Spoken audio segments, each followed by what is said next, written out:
guys, welcome back. Emily Jean if you're new here, and today we are doing my June wrap up. So if you want to hang out, find out what I read and didn't read in June, grab coffee, tea, water, and let's get cozy.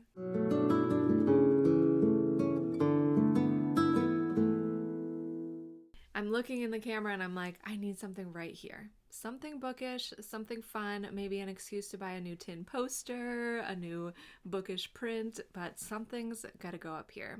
If you have any good ideas, let me know in the comments. Anyways, June, I read 2 books. My goal is to read 5 books a month. 2, that's okay. I really enjoyed the 2 that I did read, so that's always a plus. Distractions this month, I don't know. I probably read only like 10 hours this month, less than 10 hours. It was just a month of adjustment and transition. This is the month that my husband works in the school, so he goes from being at work all day to being home all day, and that's always adjustment for everybody and trying to figure that out. We did take a trip to the lake a couple times, and mostly just being out of the habit of reading at night before bed. That's a huge help for me getting more hours in for reading. So I did end up reading 2 books.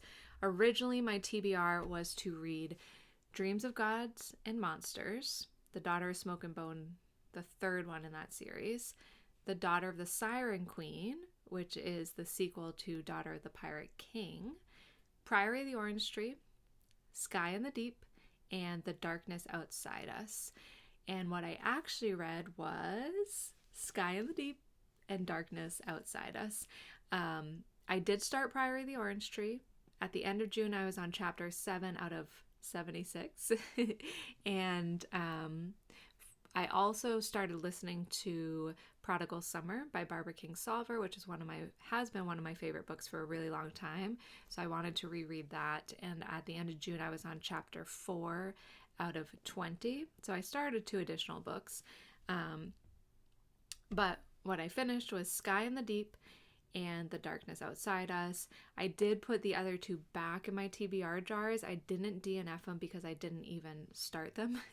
So my goal is either to read or DNF the books in my TBR jars. But for these, I put those 2 back in since I didn't even have a chance to start them. So, reviews. Should we do Sky in the Deep or Darkness Outside Us first? Let's do Sky in the Deep. So Sky in the Deep is by Adrienne Young, who is also the author of Fable, which you might know more than Sky in the Deep. Sky in the Deep was one of her earlier works, and it is a Viking fantasy, which sign me up.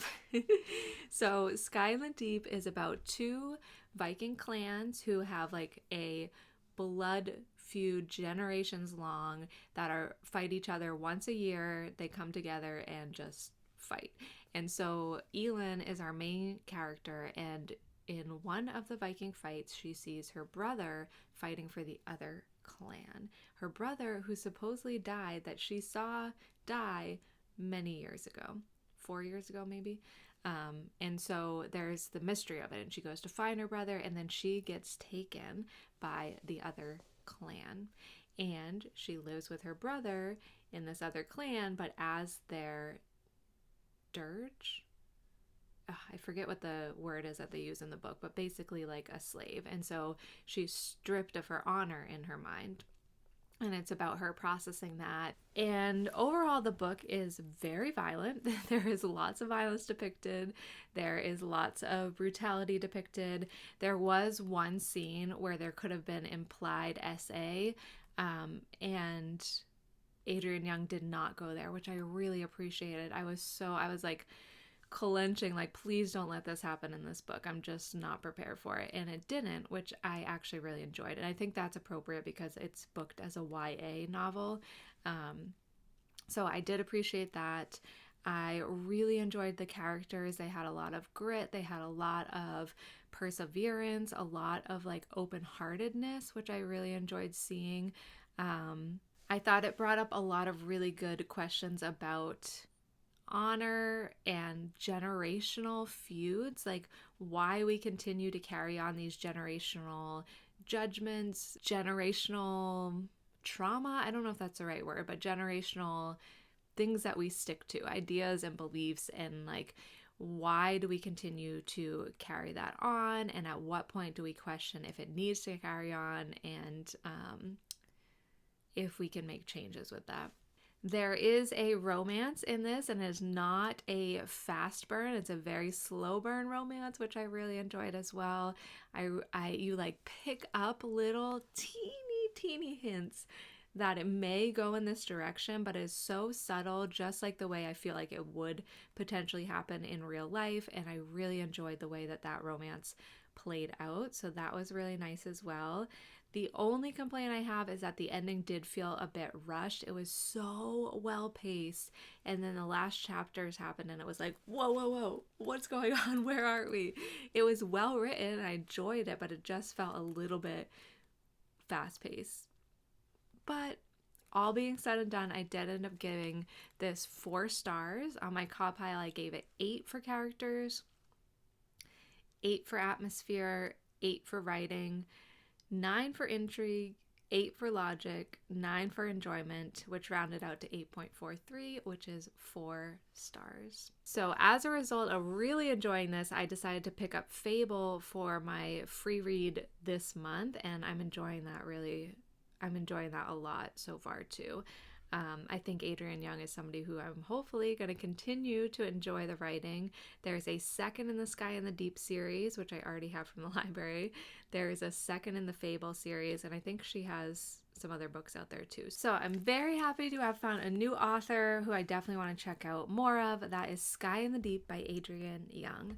Next, The Darkness Outside Us, which I definitely enjoyed as well. I ended up giving it 3 stars. I read this as part of the Genre Soup Club, which I'll link their info down below. My friend Hugo from Scientist Reading World is a part of this, so that's how I found the reading group, and this was the pick for June.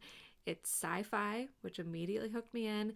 It's about 2 boys who are in space on this mission, and there's a bit of mystery involved because neither of them remember the launch itself. They remember it leading up to the mission, and then we find things like blood in the spaceship, which ends up being one of the boys' blood, even though he doesn't remember it. They do like a DNA match, analyze the blood, and so there's that mystery. And then there's definitely a lot more parts and pieces that I can't even begin to get into because it will be big spoilers.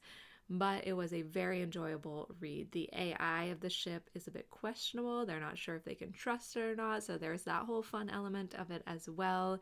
But I did give it 3 stars because for me, the pacing was really off, and the way that things start to unravel or reveal themselves in the book just did not have me feeling that connected to the characters ultimately by the end. There was potential for this really sweet romance to come through, but it just felt too disjointed for me. Okay, I feel like I just want to say this part, even though it'll be spoilery. So if you don't mind spoilers or you've already read the book, hang out for this. If you don't want to hear it, I'll put up a marker to jump to this time. So in The Darkness Outside of Us, and I feel like you could know this and still not have the book ruined for you, but it turns out that the 2 boys are actually clones of their original copies who were going to go on the mission, but they have to travel to this planet that it's like 3,000 plus years away by space travel. So they made a ton of clones, put them on this ship, and then they don't tell the clones that they're clones, and they have them repair the ship every like 500 years or so, like things that have fallen apart over time. So they wake them up, then they have to figure out that they're told that they're still on their original mission. So the clones don't know they're clones. They believe they're on their original mission to save one of the boys' sisters, and they just need to repair the ship so that they can get to her more quickly and be safe when they arrive. Well, no sister, it's thousands of years in the future. Earth doesn't even exist anymore. The population has been wiped out, and the clones keep waking up. But each time they figure out that they're clones. So even though we have the same two characters, the same names, they're different people each time. So that was why it was disjointed for me. So we have one set of clones that we're following with the same names, and then they die. We have two more people wake up, same names, and they get a log of their shared memories, but it's not actually their shared memories. So I felt like we were attached to the characters at first, they died, then I had to reattach, even though they have the same names and same body, but they're different people. So for all intents and purposes, we're meeting new characters. So by the end, I didn't feel connected to them. I didn't feel like I was invested in their story because they were new people who I had just met. So it was a little bit weird and off-putting for me. I did give it 3 stars because it was still a fun read. Ultimately, that's why I felt it was disjointed. I think you could still read it and enjoy the book knowing that, but I wanted to encase in spoilers just in case. So back to spoiler free. Okay, so I enjoyed it. It was a fun read, even though it felt a little disjointed and the pacing was off for me. If you want to read something similar, I would recommend Meet Me in Another Life by Catriona Silvey. I gave that 5 stars, and I thought it did this sort of concept a lot better, where you did feel attached to the characters at the end, where the pacing was great, and the things that were revealed in the perfect timing. So I would definitely recommend that if you read this and didn't enjoy it as much, or if you're looking for something in the same sort of theme. So for CAWPILE, I ended up giving it 7 for characters, 7 for atmosphere, 6 for writing, 7 for plot, 7 for intrigue, 7 for logic, 7 for enjoyment, which rounded out to 6.86, and that would be 3 stars. I'm even thinking I could drop the characters down to 6. So that was Darkness Outside Us. I would recommend it if you're just looking for a fun space read. It's definitely worth checking out. Okay, so that's my June wrap up. I read 2 books and started 2 other ones.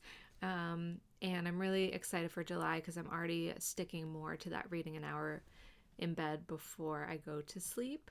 And that's helping me move through my goal of 5 books a month. Okay. So let me know, what was your favorite book that you read in June? Thank you guys for hanging out for a video, and hopefully I'll see you in another one very soon. Bye guys.